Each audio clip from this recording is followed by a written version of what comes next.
সমস্ত রাজত্বই বিশ্বপতি আল্লাহর। তিনি বিশ্বজগতের বিশ্বরব। তিনি চিরবর্ধিষ্ণু বরকতওয়ালা। সৃষ্টির রাজত্ব তাহার হাতে। তিনি জীবন ও মৃত্যু সৃষ্টি করিয়া উহা দ্বারা সৎ আমলের পরীক্ষা গ্রহণ করিয়া মানুষকে আপন দাস বানাইয়া লন এবং তাহার প্রতিনিধিরূপে সৃষ্টির প্রভু করিয়া গড়িয়া তোলেন।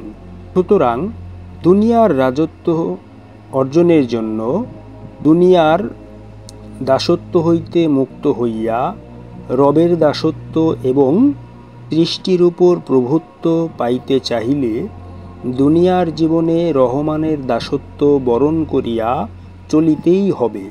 স্বেচ্ছাচারী এবং বস্তুবাদী না হইয়া আপন রবের জাগরণের কাজে ব্যস্ত থাকিতেই হবে। তবেই তিনি জাগ্রত হইয়া উদ্ধার পর্ব সম্পূর্ণ করিবেন এবং সৃষ্টির উপরে তাহার দাসকে আপন রাজত্ব দান করিবেন।